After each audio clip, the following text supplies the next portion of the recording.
Hi guys, welcome back to Pitt Motoring TV.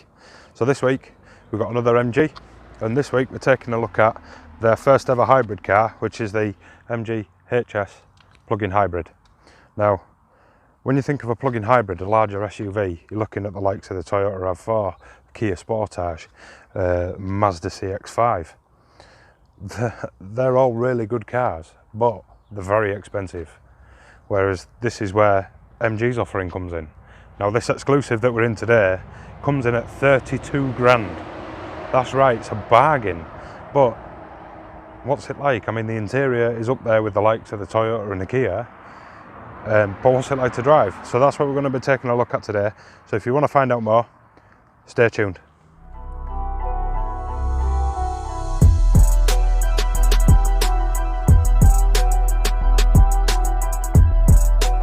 So the MG HS, quite similar from the front end as the ZS that we had recently on the channel.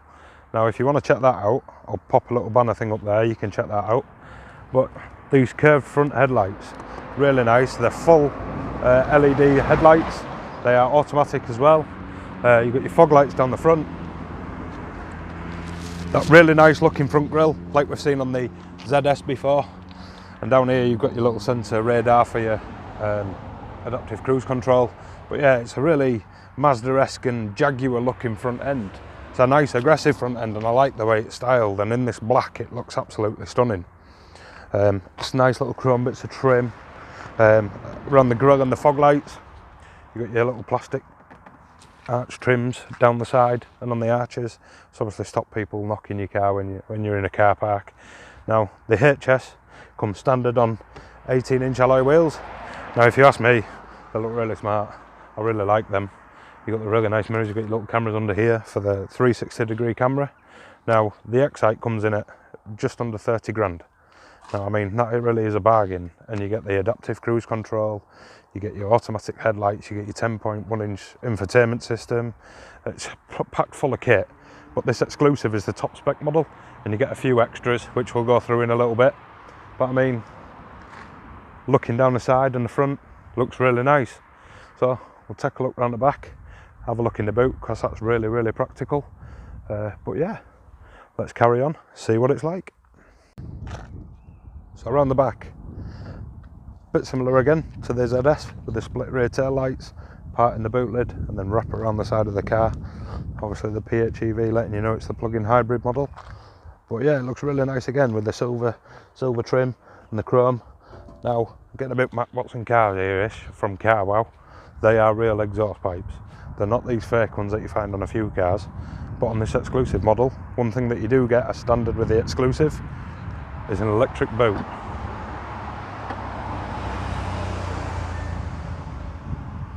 Opening it up to a really super practical 448 litres of boot space. Now this being the plug-in hybrid, you do get all your fancy little gubbins underneath. You've got obviously your charging cables, your power cables, the battery's located down there, you get your warning triangle and your towing hook. But yeah, it's really good. I mean, this one's got the added extra boot floor mat, non-slip. You've got your roll top load cover, easy enough to use, cover up all your shoppings and belongings while you're out and about. Now in the exclusive you also get full LED ambient lighting inside, and obviously when we go inside take a look, you get a electric panoramic sunroof.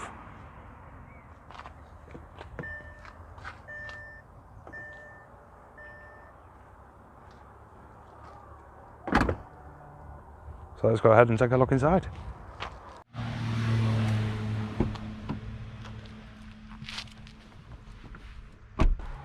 So then, in the back of the HS, as you can see, lots and lots of leg room. I can even tuck my feet under the seats. Plenty of headroom, even with this panoramic sunroof. I mean, if you're taller, like over 6 foot, you may find you're catching your head a little bit, but obviously that's all because of this panoramic sunroof. Similar to the ZS though, the really big chunky C-pillars. Now that might obscure the view a little bit obviously when you're manoeuvring, but like it does come standard with the 360-degree camera, so obviously that helps with your parking. But it's this interior, I mean, for the price, how did they do it? I mean, look at it. You've got your nice stitched leather on the door cards. There's not as much scratchy plastics as there is in the ZS. which we found last time when I reviewed that. You've got your nice little pockets here and one here. You've got 2 USB charging ports down here. You obviously got your vents. But yeah, I mean, it's really nice. These seats are lovely. I mean, but then obviously you've got it stitched in the middles. It's really super comfortable. They're really nice and soft material. It's a really nice place to sit. I mean, businessmen travelling up and down motorway or doing whatever for work, going to meetings, 5 of them in here going out to the pub for lunch, low fitting comfortably. I mean, even in the middle, I've just chipped over a little bit. I mean, even in the middle, there's plenty of room either side for a couple more adults. Feet wise, there's not that much of a big transmission tunnel. It's quite low. There is still a bit of a lip there, but it's not massive. But yeah, I mean, even in the back, it's super practical. I mean, if you're a family, you've got your ISOFIX points, which are basically practically to the front, but they're not going to dig in your back, similar to in the ZS. But yeah, they're just there. So fitting your child's car seat is really, really easy. It just really baffles me how they can have this sort of interior in a car this cheap. I mean, for this sort of interior, like in the Kia Sportage, the Toyota Rav4, you're looking at cracking on the door of 40 grand. I mean, how did they do it? So we're going to head in the front, we'll have a look in there, and we'll take it out on the road, see how it drives like.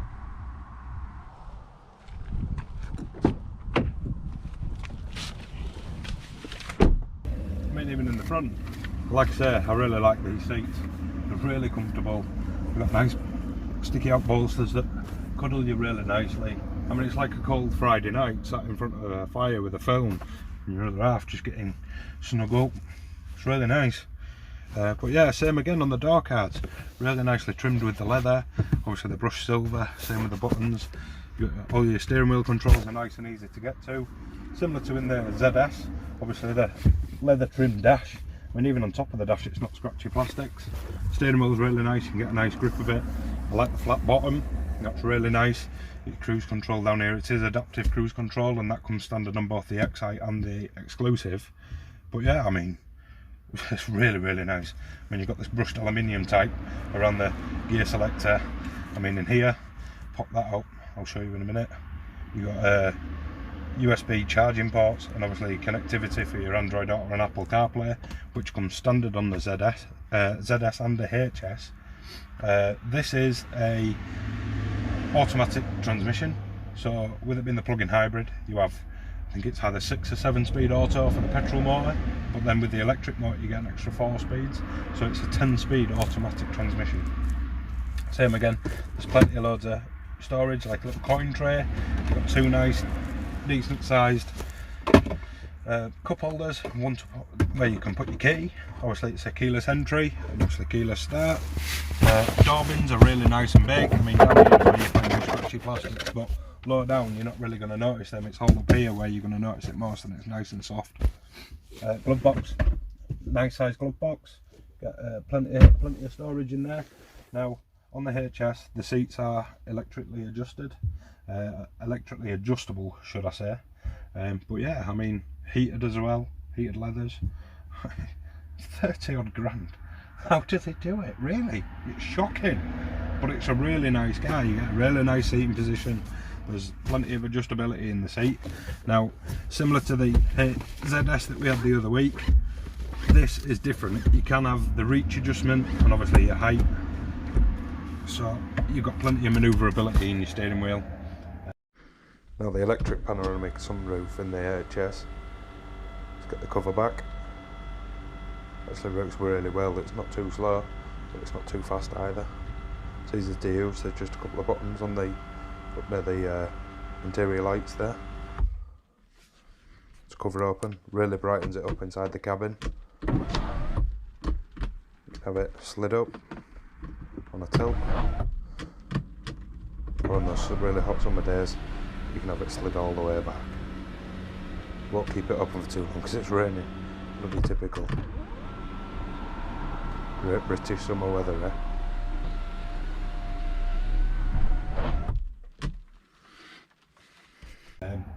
Similar infotainment system, I'll quit it, but I went through it quite in depth in the ZS that we had a few weeks back on the channel. If you want to see that, check up there. I'll pop the link in the description as well. Obviously that gives a bit more detail into the infotainment system that they use in the ZS and the HS. But it is a pretty good system. It's a bit slow at times, but it's not clunky, it's easy to use, it's user friendly, which is good. But yeah, so we're going to take it out for a drive, see what it drives like out on the road.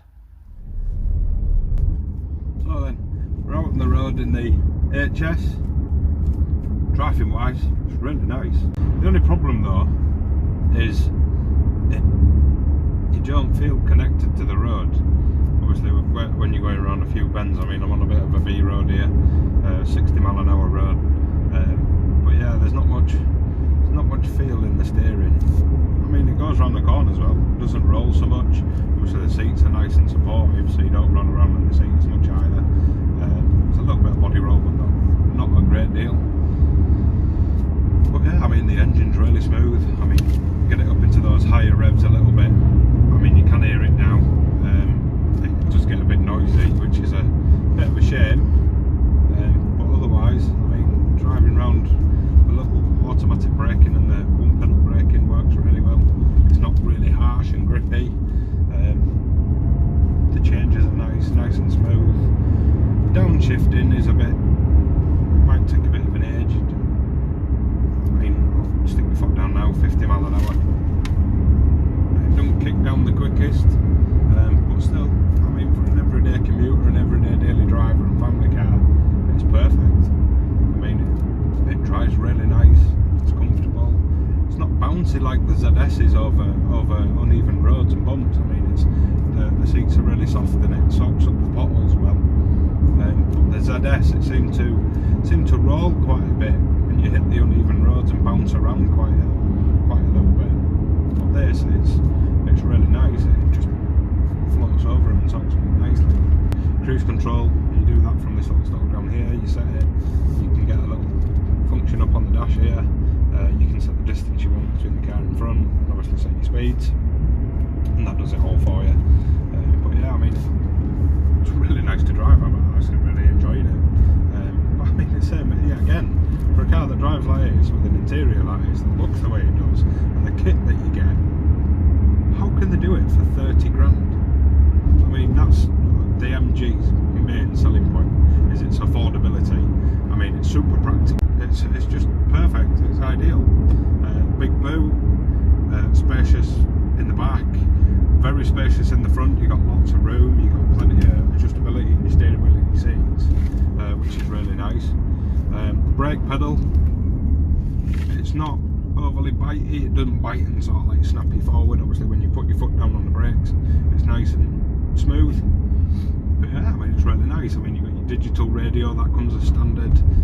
The 10.1-inch display infotainment system that comes standard on both the Excite and the exclusive models of the HS. But yeah, I mean, it's very nice. I mean, even the little gear selector looks really nice in the black. So just turned around in a little village here. Now, just plain old tooting along. Listen to how silent it is. There is a little bit of a motor noise from the electric motor, but it's not overly loud, and it's not one of those noises that really gets on your nerves. So it's easy to live with. But now just cruising along, 20-25 mile an hour through this village. We're in just pure EV mode. Pure electric power. Look under the bonnet. It's a 160 brake horsepower, 1.5 litre turbo petrol engine, and they coupled that to a 90 kilowatt electric motor. So all in all, combined, working together, it gives you 254 brake horsepower and 370 newton meters of torque. I'll tell you something, it doesn't hang about. For the size of car it is, it does go quite well, which you're going to see now, because in 3, 2, 1, put foot down, kick down, into air 50, 60's there, and that was from 25 mile an hour. To be fair, it goes really well, I like it, but the only problem is it does get really noisy up in the rev range, but that'll tilt you along to a top speed of 112 mile an hour. So yeah, that's it for today's video. I just want to say a big thank you again to Minstergate. They are based in Scarborough, Hull, York. They are Hyundai, Peugeot and MG dealers. The dealer that I've been doing a bit of work with is Minstergate in Scarborough. They're a Peugeot and MG dealer. They've got some really good offers, so obviously I'll pop their website in the link below. Head over and check them out. If you're interested in one of these, they have some great offers on as well, some great finance deals. I'll pop David's contact details in the description below with a contact telephone number. Just give him a ring, drop him an email, whatever, have a chat with him. But yeah, I mean, check out some of the other MG cars that we've got on there. So yeah, hopefully get something else on the channel. Like always, if there's anything you want to see, I'll see what I can do. Just let me know in the comments below. Let me know what you think to the video, and obviously what you think to the MG HS, the PHEV. Drop a comment below. So for this week's video, I'll see you next time. But before we go, still a relatively new channel, so obviously every time you hit that thumbs up, you're helping the channel, helping YouTube with its algorithm and whatever technical gubbins. So obviously yeah, it helps us grow, so don't forget to like it. If you're not already subscribed to the channel and you do like videos like this, hit that subscribe button and turn that notification bell on. That'll let you know when we've got another video up. So for this week,